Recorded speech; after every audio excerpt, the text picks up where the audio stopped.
Good morning, VC. It's Glen Kellaway from the basement. It's Tuesday morning, November 3rd. Weather's still a bit chilly here in Trenton, Ontario, but tomorrow it's supposed to go up to 15 degrees Celsius and sunny, which is, 30? That's about 60 degrees Fahrenheit. That's pretty damn good temperature for November. It's supposed to be like that for like a week. So that's pretty cool. This video is kind of inspired by the video that Shannon D did last week, top 20 favorite Led Zeppelin songs, which I did a response to and many others did too. Shannon, that was great. So I just thought I'd change it up a bit. Top 20 favorite songs, and I just switched the bands out. The Rolling Stones, one of my favorite bands of all time. So I'm going to do top 20 favorite Rolling Stone songs that they wrote, and then top 5 songs that they covered in a different section. My first experience with the Rolling Stones was hearing them on Chum AM 1050 radio in Toronto in 1964. Not Fade Away was released as a single. It blew me away. I didn't realize it was a cover. I didn't know Buddy Holly really. I was 11 years old. I don't, I'm sure I heard That'll Be the Day or some of those songs before, but didn't relate Not Fade Away to Buddy Holly. I loved that song. It was great. If I'm just going by my own memory, I don't think it charted very high. I think it might have went to number 20 or something like that. Like it didn't make the top 10. It certainly wasn't a hit for them. Like the songs would become going forward. But loved the Stones right away, and when they came on Ed Sullivan's show, it was awesome. I never got the whole you have to pick the Beatles or the Stones. I never got into that. I loved them both. Obviously, the Beatles were my favorite, but the Stones were right up there. I've seen them live quite a few times. First time in '72 on the XL and Main Street tour, which is my favorite concert of all time. Again in '75, I saw them like about 4 times on that tour, the Tour of the Americas. They were great shows. Ron Wood was in the band by that time. Saw them again. I can't remember. Oh man, I'm losing it. The last time I saw them was 1999 at the Air Canada Centre in Toronto. I got a quick story to tell. The Air Canada Centre had just opened. That's where the Raptors and the Toronto Maple Leafs play. It had just opened recently. They didn't have a proper liquor license yet. Liquor rules in Toronto for Americans or in Canada can be really weird. So they only had a license that allowed them to sell beer if you stayed in the kiosk, the common area. You couldn't take liquor to your seats. So that wasn't good enough for me. I came up with this genius plan. I would buy a beer and I would buy a Coke. And the Coke always came, when you go to sports events, you get those white plastic glasses and they'll have a picture of the player on them or something like that. It's like a souvenir cup. So I bought a Coke and I bought the beer. I went into the washroom, I dumped the Coke out, poured the beer in there, put a straw in the top, and then go proudly marching towards the usher and ticket taker and go up to my section, and I give him my ticket and show him my ticket, and then he says, "Oh, what's in your glass?" And I said, "Ginger ale." And he goes, "Okay." So I go up these short flight of stairs, turn around, and start heading up top. I'm about 20 rows up. I get just to my row and I'm just going to turn in, and I hear this guy. He goes, "Hey, get back here. We don't sell ginger ale." Busted. So anyway, on with my top 20 Rolling Stone songs of all time. We'll start at number 20. First, number 20, Sister Morphine, off of Sticky Fingers. Now let me tell you, this Sticky Fingers CD It's an actually SHMSACD from Japan. It's the best sounding Sticky Fingers I've ever heard. I don't care if you're talking vinyl. I don't care if you're talking any other CD release or whatever. I will put this up against anything you've ever heard. It sounds freaking amazing. I don't know what master they used or what they used, but I'm telling you, I think you can buy this. I don't even know if it's still for sale, but if it is, it's about $60 or something. And if you love this album and you can play, you have a universal player that'll play SACDs, fantastic. Fantastic. So anyway, Sister Morphine, great song. My favorite guitar player in the world, Ry Cooder, plays slide on it.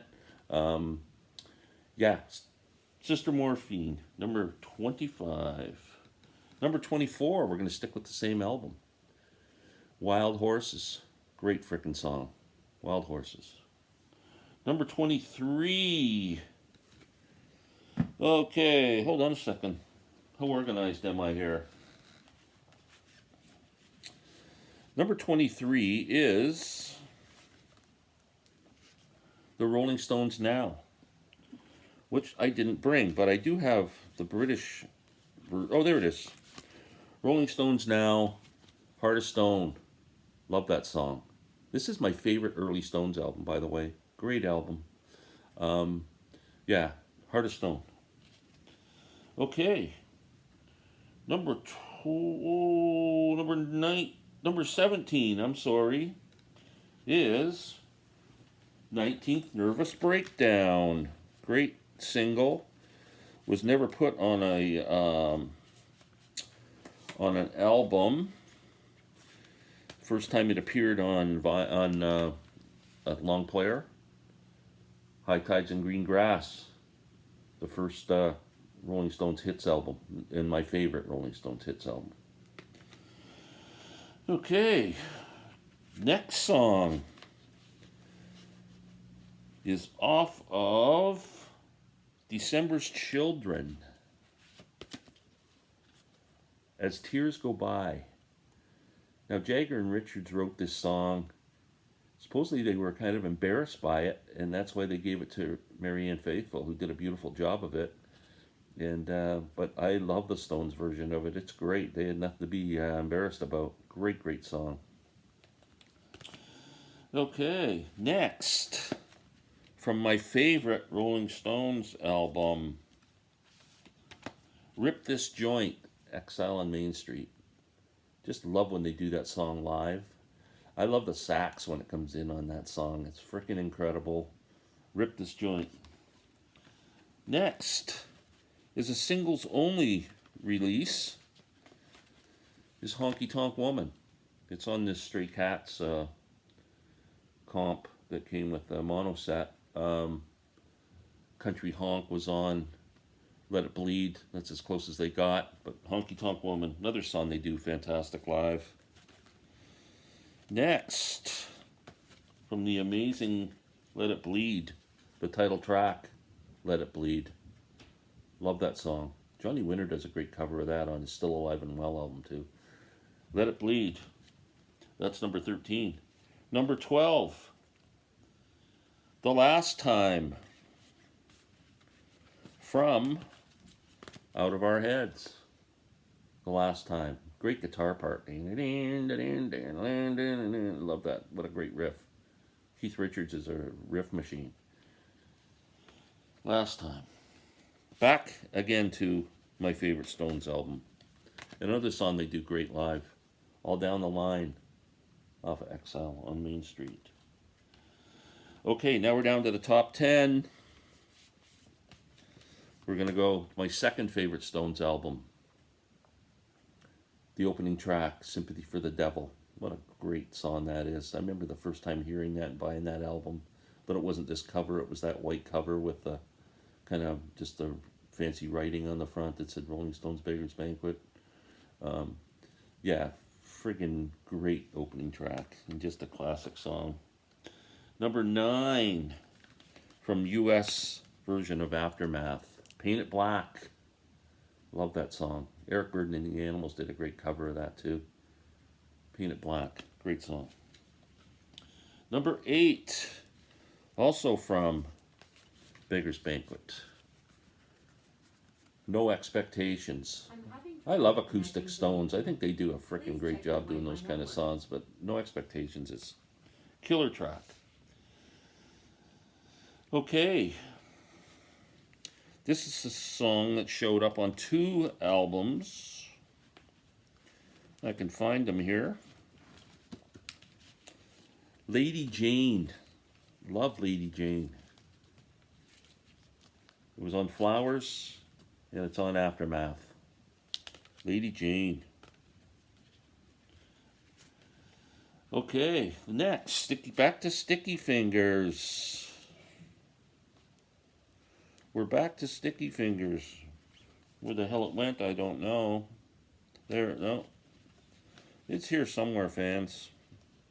What the hell happened to it? There it is. Sticky Fingers. Can't You Hear Me Knocking? Love that song. So rough and raw, and then Mick Taylor's guitar playing in that song is phenomenal. It's such a great lead break in there. Can't You Hear Me Knocking, number 5. Or number 6. Now we're down to the top 5. Another big hit off of December's Children. It's like shuffling cards. Get Off of My Cloud. I freaking love that song. Great live. In the 75 tour, they did it with, they started off with another song. What was it? If You Can't Rock Me. And then they go into Get Off of My Cloud. It sounds fantastic. It's just great the way they joined the songs together. I love that. And yeah, great song. Great song. Number 4 from Let It Bleed. The amazing Midnight Rambler. Great studio version. They do again. It's one of the great tracks they do live. Midnight Rambler. Number 3 from the same album. Gimme Shelter. Number 3. Number 2 off of Exile on Main Street. Tumble Dice. Love that song. And number 1 is probably going to surprise the hell out of everyone. I don't know if anybody else is going to pick this song as number 1. The last song on Sticky Fingers, Moonlight Mile. I freaking just love that song. It's my favorite Stones song. Absolutely beautiful. Moonlight Mile, number 1. Okay, now we're going to quickly do the 5 cover songs. I'm not even going to show albums. I'm just going to talk about the songs. Number 1 would be Little Red Rooster, which is off Rolling Stones now. Willie Dixon, great blues song. Stones do a great version of that. Number 2, Bobby Womack's It's All Over Now. Another great one. Number 3, Not Fade Away, Buddy Holly. It's in my top 5 because, as the way I said it at the start of the thing, it was the first Stone song I ever heard. So it's kind of got a special place in my heart for that reason. Number 4, You Gotta Move, off of Sticky Fingers. Now, You Gotta Move is an old spiritual song, but it's kind of credits given to Mississippi Fred McDowell and later to Gary Davis to kind of come up with the essential versions. And then number 5, Ain't Too Proud to Beg, the Great Temptations song off of It's Only Rock and Roll. So that is my top 20 favorite Rolling Stones songs and my top 5 songs that the Rolling Stones covered. I look forward to anyone who wants to put their 2 cents in and do a response. I hope everyone has a great day today. Peace out, everyone.